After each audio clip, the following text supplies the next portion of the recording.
Әл-хасаду ауала маасиятин усияллаху биха фис-самаи вал-ард. Алла тағалаға ең жасалған алғашқы күнә бұл көре алмаушылық. Аспанда да, жерде де дейді.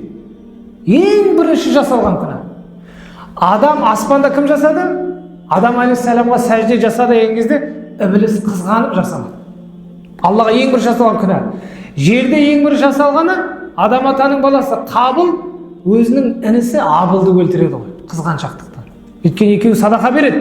Садақа беріп, біреуі Қабыл болып, екіншісі Қабыл болмаған кезде мен сені өлтіремін деп өлтіреді. Ең бірінші жер бетінде, аспанда да Аллаға қарсы келген бірінші күнә бұл қызғаншақтық екен.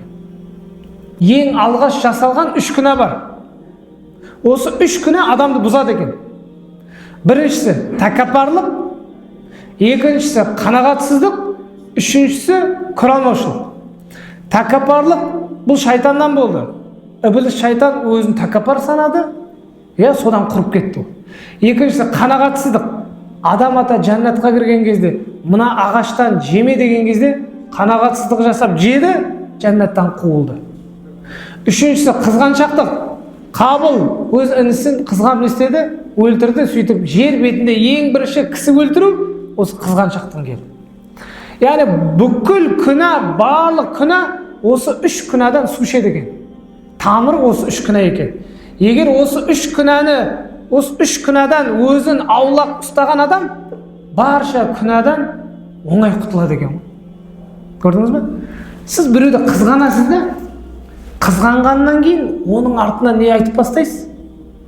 Ғайбат айтып бастайсыз. Ғайбат айту ең үлкен күнә ма? Күнә.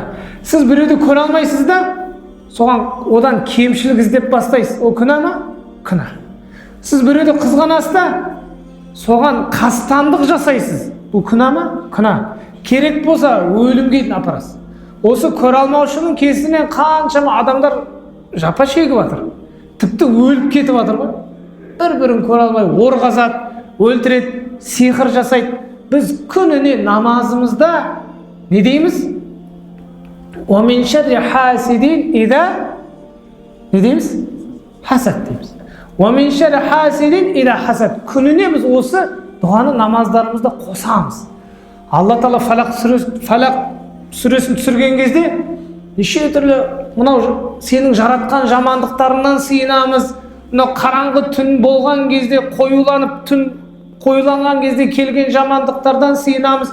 Мынау түйінге үрлеп дуашылардың дуаларынан я Аллам сыйынамыз дейміз де, ең соңғы аятында қызғаншақтық, қызғанатын адамның, содан қызғаныштан келетін адамның кесірінен, жамандығынан сыйынамыз.